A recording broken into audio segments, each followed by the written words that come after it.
Shalom teman-teman, damai sejahtera Tuhan beserta dengan kalian semua. Dan sebelumnya saya mohon maaf karena beberapa minggu terakhir ini saya tidak mengupload video dan baru hari ini saya mulai lagi. Dan karena itu dalam pembahasan kali ini mungkin teman-teman sudah sebagian mendengarkan tentang video yang beredar beberapa minggu terakhir ini mengenai seorang mualaf yang menyebut dirinya adalah anak kardinal. Dan mari sama-sama kita dengarkan pernyataan beliau ini. Alhamdulillah, saya memiliki nama asli agak unik. Uniknya karena memang saya terlahir bukan dari keluarga besar Islam. Saya terlahir dari keluarga besar Kristen. Nama asli saya, nama asal saya adalah Insinyur Yohanes Ignatius Sarjana Teologi. Saya berangkat dari seorang ketua misionaris Kristen Indonesia pada tahun 2004 selepas dari pendidikan saya di IVS Injil Vatican School Roma Italia. Saya 4 tahun di Roma Italia mempelajari ilmu tafsir Injil dan ilmu teologi atau perbandingan agama.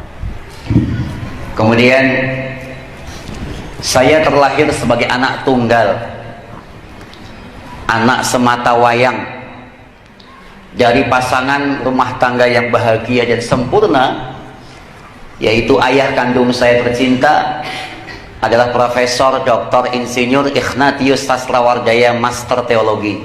Bapak saya untuk tahun ini adalah menjabat menjadi seorang kardinal dan sekaligus sebagai guru besar ilmu teologi di Indonesia. Kemudian ibu kandung saya tercinta adalah seorang penginjil atau seorang evangelis di gereja, yaitu Insinyur Maria Laura Master Teologi. Dua-duanya beliau adalah lulusan dari Injil Vatican School Roma Italia. Dan saya anak kandungnya, anak tunggalnya, mengikuti jejak beliau. Pada tahun 2000 lepas dari Undip Universitas Diponegoro Semarang, saya berangkat untuk mendapatkan beasiswa dari gereja, yaitu dikasih kesempatan selama 4 tahun lamanya saya kuliah ada di Roma Italia. Dan di tahun 2004 saya pulang ke Indonesia, disambut besar-besaran oleh Indonesia karena pada tahun 2004 di Roma Italia, khususnya di Injil Vatican School IVS, tahun 2004 itu saya menyandang gelar menyesatkan. Logika macam apa yang merasuki otakmu yang tidak seberapa itu? Nah teman-teman, memang dari awal sampai selesai sangat jelas bahwa apa yang disampaikan oleh beliau ini adalah sebuah hal yang jauh dari kebenaran. Bahkan beberapa catatan khusus sebenarnya mengenai kebohongannya ini dan sangat mudah untuk diamati. Misalnya ketika ia berkata bahwa dirinya adalah anak dari seorang kardinal. Dan jelas ini adalah sebuah kesalahan yang sangat-sangat fatal karena kardinal itu tidak menikah. Yang kemudian adalah bagian keduanya ketika ia berkata bahwa ia sekolah di Italia dan kemudian menamakan sekolahnya adalah Injil Vatican School. Mana ada nama sekolah yang ada di Italia menggunakan bahasa Indonesia yaitu kata Injil, Injil Vatican School. Nah ini sebenarnya hal-hal yang sangat sederhana yang mudah untuk kita amati bahwa ini adalah sebuah pernyataan yang memang jauh dari kebenaran. Nah teman-teman sekalian, saya sudah mencoba men-searching kira-kira siapa saja yang kemudian berusaha untuk menemukan identitas dari orang ini. Dan berikut adalah cuplikannya, adalah seorang netizen di media sosial yang kemudian berhasil, yang katanya berhasil menelusuri identitas asli dari orang ini. Nah teman-teman sekalian, sebenarnya hal-hal seperti ini bukanlah hal yang baru, karena akhir-akhir ini, beberapa tahun terakhir ini kita banyak menemukan bahwa orang-orang sebelumnya ada yang memang benaran dari Kristen kemudian berpindah agama, tetapi seperti orang ini juga kita tidak tahu sebenarnya asal agama awalnya ini seperti apa, apakah dia dari Kristen ataukah dari mana. Tetapi dari pernyataannya sangat jelas bahwa apa yang disampaikannya tidaklah benar atau jauh dari fakta. Selanjutnya adalah beberapa tahun terakhir ini memang kita sering sekali melihat fenomena mengenai beberapa orang yang sebelumnya memang benar-benar berasal dari Kristen kemudian berpindah agama dan kemudian di agamanya yang baru yang mendapatkan posisi menjadi penceramah. Nah sebenarnya bagi saya secara pribadi ketika ia sudah diangkat menjadi penceramah, ya itu terserah, itu adalah hak-haknya mereka, silakan saja. Tetapi yang kemudian sangat-sangat disayangkan adalah ketika orang-orang ini sudah keluar dari kekristenan, maka lebih dominan mereka ini dalam ceramah-ceramahnya adalah membicarakan tentang kekristenan. Nah, mengenai hal ini teman-teman bisa memperhatikan di video-video sebelumnya yang sudah saya upload.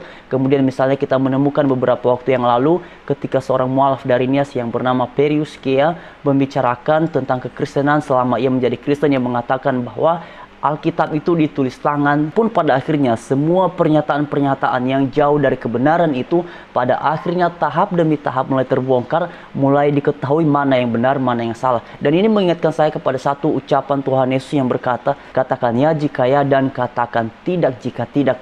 Apa yang lebih daripada itu semuanya berasal daripada iblis. Nah, teman-teman, karena itu kita patut bersyukur bahwa sekalipun akhir-akhir ini banyak orang-orang di luar sana yang kemudian membicarakan tentang kekristenan, sekalipun sebenarnya mereka tidak punya kompetensi untuk itu, tapi tetap saja mereka memaksakan diri untuk membahas tentang kekristenan, dan pada akhirnya isinya pun jauh dari kebenaran. Dan kita bersyukur karena tahap demi tahap semuanya mulai terbongkar, semuanya mulai dipublis mana yang benar, mana yang salah. Dan karena itu teman-teman, mari kita berdoa terus-menerus supaya pada akhirnya para hamba Tuhan pun, para pelayan Tuhan dimanapun semuanya berada, agar kemudian terus diberikan kekuatan oleh Tuhan sehingga bisa menyampaikan pengajaran-pengajaran yang benar, pengajaran-pengajaran yang sesuai dengan apa yang Tuhan kehendaki, yang tentu saja patokan utamanya adalah Alkitab.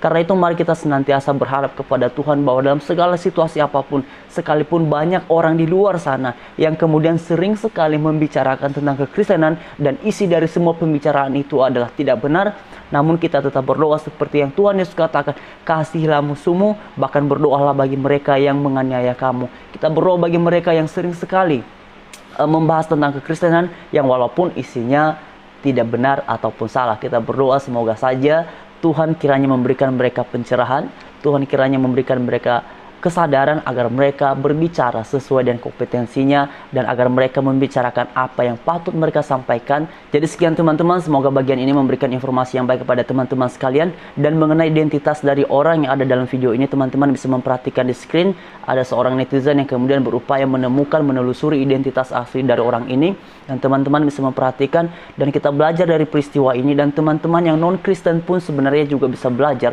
bahwa sebaiknya uruslah apa yang menjadi urusanmu dalam keagamaanmu dan biarkan agama lain mengurusi apa yang menjadi isi ataupun apa yang menjadi pembahasan di agamanya. Mari kita membahas segala sesuatunya sesuai dengan kompetensi kita masing-masing, dan mari kita menghargai segala perbedaan yang ada di antara kita. Kalian semua boleh menganut agama manapun yang menurut kalian adalah benar dan sesuai dengan pengalaman spiritual kalian. Dan karena itu juga demikianlah orang lain memiliki hak yang sama untuk memeluk agama manapun yang dipikirnya adalah benar dan sesuai dengan pengalaman pribadinya.